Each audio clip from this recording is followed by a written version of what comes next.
Hello and welcome to chapter 2. In this lesson, we are going to learn about how time and interest affect money. Here we have an interesting picture that shows how time affects money. In 2005, the price of a piece of roti canai was 50 cents. And 10 years later, in 2015, the price of the same piece of roti canai has increased to 1 ringgit and 20 cents. So this shows that the value of money change over time, and that over time you would require more amount of money to purchase the same amount or quantity of product or service. Another way of looking at this is that the value, the purchasing power of 50 cents in 2005 is equivalent to the value of 1 ringgit and 20 cents in 2015. Now let's look at how interest rates affect money. So these two pictures show how interest rates are used as a monetary policy tool. In January 2020, the Bank Negara of Malaysia decided to cut the overnight policy rate to 2.75%, and this was in response to the ongoing trade war between US and China. And because Malaysia is a trading partner to both of these countries, Malaysia is inevitably affected by the trade war. In March of the same year, Bank Negara decided to lower the overnight policy rate again by 25 basis points to 2.5%. And this was in response to the COVID-19 pandemic that forced a nationwide lockdown. So the idea is that by lowering interest rates, the cost of borrowing money will be reduced, and businesses and firms would be encouraged to take up these cheap loans to expand their businesses, and this would help to create more jobs and spur economic activities. So in this lesson, we are going to learn to account for the time value of money using factors. So firstly, we are going to learn how to convert single amount payments from future worth value to a present worth value and vice versa. Next, we are going to learn how to convert a uniform series payment to a present worth and future worth. Thirdly, we are going to learn about gradients, both the arithmetic and geometric types. And finally, we are going to learn about shifted cash flows. So let's begin. So here's a recap on the common terms and symbols that are used in engineering economics. I've explained about this in video number 1, so please watch it if you have not done so. And I would advise that you memorize these terms and symbols because we are going to use them frequently in this course. One of the most common operations in engineering economics is to find a future worth of money, or a sum of money that is accumulated after a certain number of periods. So an example of such a problem is this. If you invest 1,000 ringgit today at 5% per year compound interest for 3 years, how much will it be worth in year 3? So essentially, you are asked to find a future worth of money given that you know the present worth of money is 1,000 ringgit and the interest rate is 5% and total number of period is 3 years. So we can use the compound interest formula to find the F, the future worth of money, and plugging in all the values, we get F equals to 1,158 ringgit. So what we've done just now was to convert the present worth of money into a future worth of money. So your timeline typically looks like this, where the P, the value of P is given, and you are asked to find F, the future worth of money. But the problem can also be reversed, whereby the future worth of money is given to you and you are asked to find the present worth of money over a certain number of periods at a known interest rate. So these problems can be represented in a standard way, which is known as the standard factor notation. Now let's talk about standard factor notation. Standard factor notation is a standard way of expressing engineering economics problems. So the notation involves a bracket, and there are three terms that are written inside the bracket. The first term is x given y, comma, and then I, comma, and the third term is n. Now x is the value that is sought, which could be a present value or a future value or annuity value. So that is the value that is going to be determined. Y is the value that is given or that is known. I is interest rate, and n is the number of periods. So for example, f given p, 5%, 10. This means find f given p at 5% interest for 10 periods. So you are asked to find the future value of money given that the present value of money is known. Another example, p given f, 7%, 30. That means find p given that the value of f is known at 7% interest for 30 periods. Now let's look at the problem of finding f given p. Now the formula that is used to solve this kind of problem is this. So f is equal to 1 plus I to the power of n multiplied with the value of p. And the notation for this kind of problem is f slash p, I, n, which means find f given p. And the whole notation is written after the value of p. A typical cash flow diagram for finding f given p looks like this, whereby the value of p is known or given, and you are asked to determine f, the future value of money, after a certain number of periods at a certain known interest rate. So this is an example for this kind of problem. If you deposit 1 million ringgit now at 10% interest per year, how much will it be in 5 years' time? So you know the present value of money is 1 million ringgit, and you are asked to determine f, the value of f, the future worth of money after 5 years at 10% interest per year. Now let's look at the problem of finding p given f. So the formula to solve this kind of problem is here. So it's the same formula except that instead of finding f, you are asked to find p. And the notation for this kind of problem is p slash f, I, n, which means find p given f. So a typical cash flow diagram for this kind of problem looks like this, whereby the value of f, the future value of money is known, and you are asked to convert this future value of money into a present value of money at time equal to 0. So an example for this kind of problem is this. If you want to have 1 million ringgit in 5 years, how much should you save now at 10% interest per year? So future value of money in this example is 1 million ringgit, and you are asked to find the present value of money at 10% interest per year. Now let's try this simple example of finding f given p. We are asked to determine a sum of money that is accumulated in year 5. So that's cash flow F5 that I've labeled here. And F5 is comprised of these two deposit payments. The first deposit occurs in year 0 of $1,000, and the second deposit occurs in year 3 of $2,000, and each of these deposits earns interest. So the first deposit earns interest of I over 5 years up until year 5, and the second deposit of $2,000 earns interest for 2 years up until year 5. So let's find F5.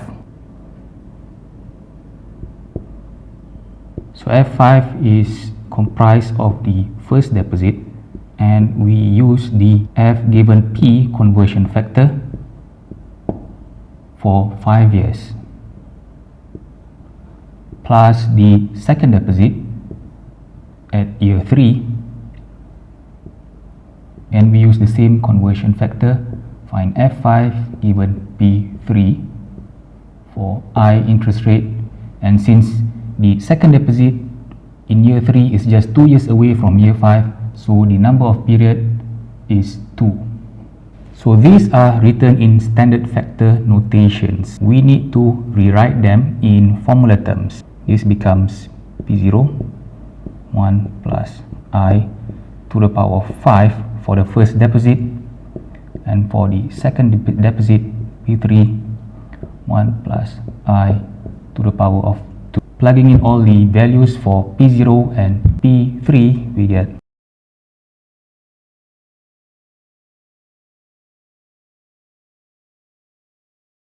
so that's our final answer for this example. Now here's another interesting example, and there are two ways to solve this problem. We could either start from the known present value of $10,000, or we could start from the known future value of $15,000, and then we can check if these two values are equivalent at 5% per year. In this example, we need to determine if present worth of $10,000 is equal to a future worth of $15,000 in year 5 at 5% interest rate. There are two ways you could solve this problem. You could start from the present worth of $10,000, or you could start from the given future worth of $15,000. We will start from the present worth of $10,000. So I've drawn the cash flow diagram here, and we need to determine if F5 is equal to $15,000. So let's state F5 in terms of standard factor notation.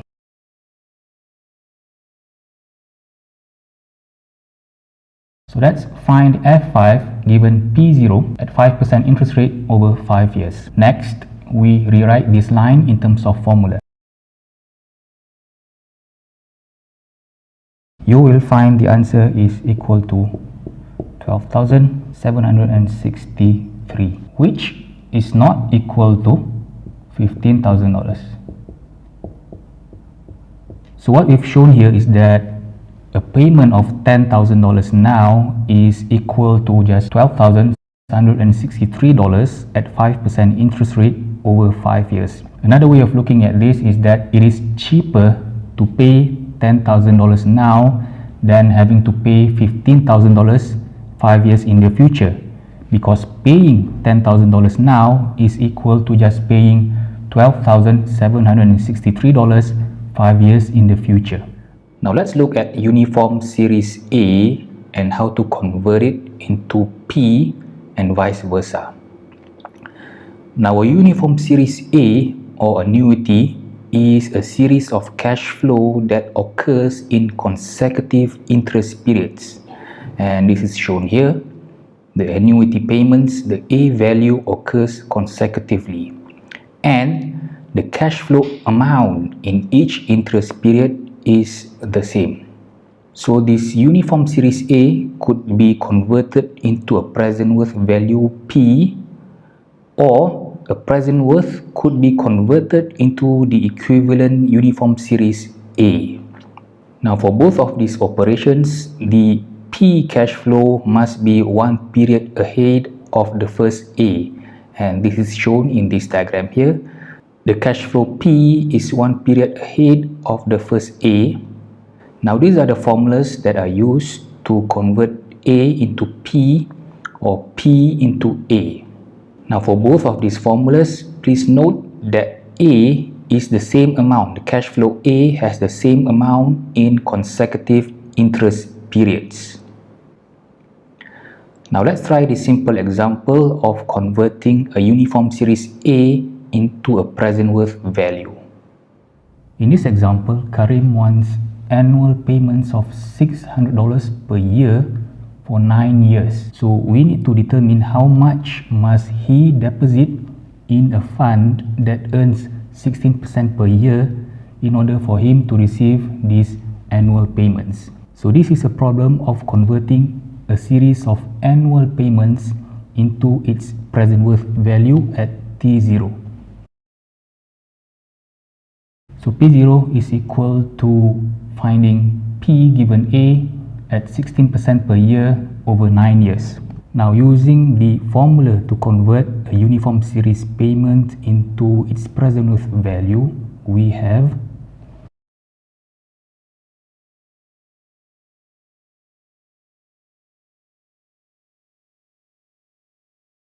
and the answer should be 2,764.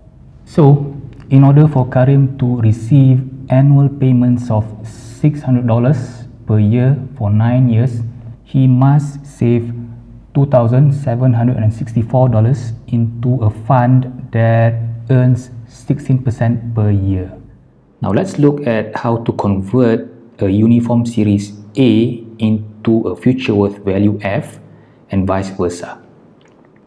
Now as you can see in this left figure here, the uniform series A is known, is given, and we are asked to convert it into a future worth value.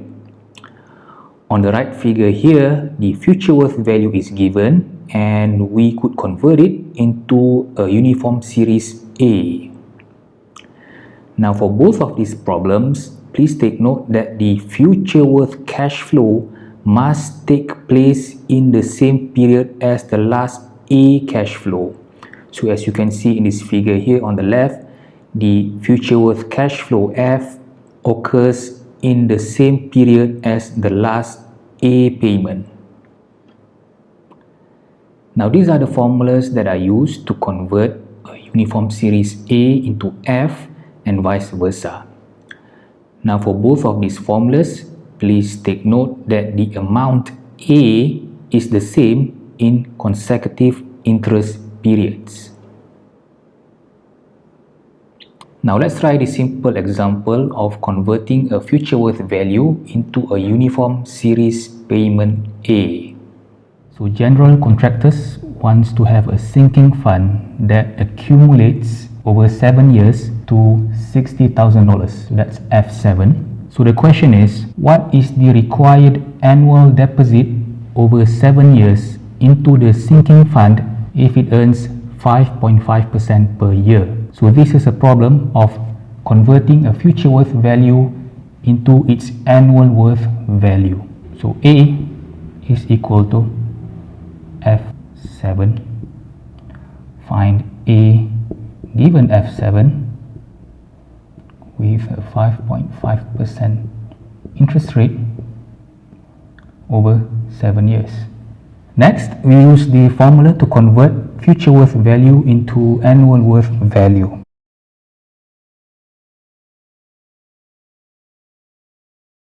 So general contractors must make annual deposits of $7,258 per year for 7 years so that the sinking fund accumulates to $60,000 in year 7.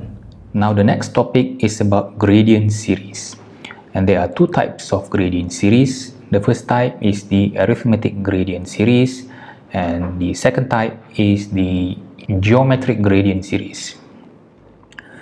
Now in an arithmetic gradient series, the cash flow starts with a base amount A and the series increases by the same amount G in consecutive interest periods.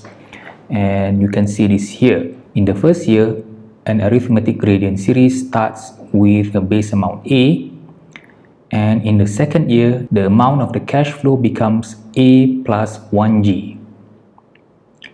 In the third year, the cash flow amount is A plus 2G, and so on.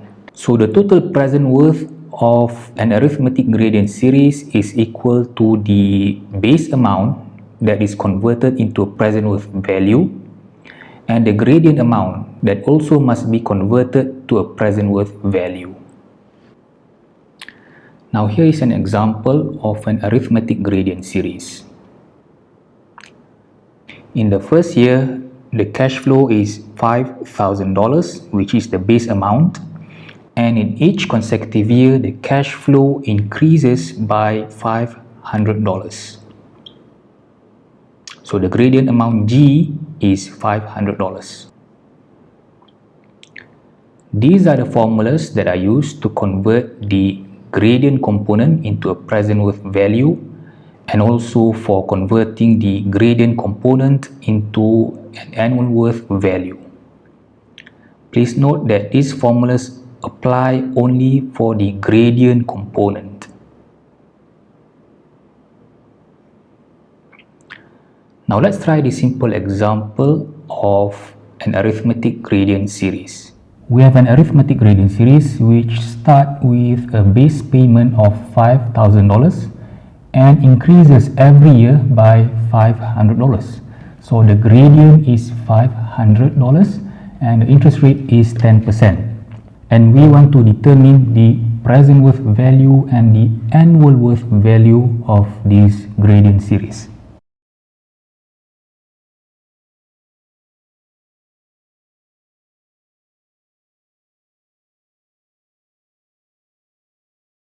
So the present worth value of this gradient series is comprised of the base component and the gradient component. So we need to convert the base component into the present worth value and the gradient component into the present worth value at 10% interest rate over 8 years. So we need to use the formulas to convert A to P and G to P.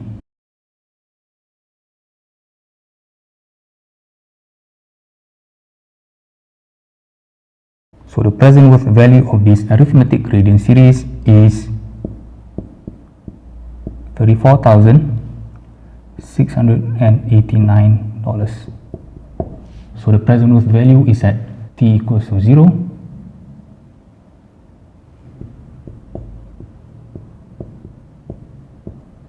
Next, we want to find what is the annual worth of this arithmetic gradient series. So we need to convert this gradient series into annual worth value. So A is equal to the 5,000, which is the base payment of A that occurs every year, plus the gradient component that we must convert into A.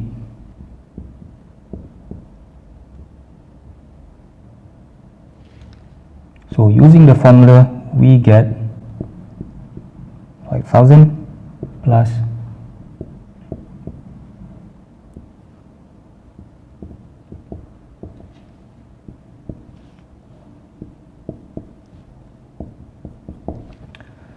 So this arithmetic gradient series has an annual worth value of $6,502 per year.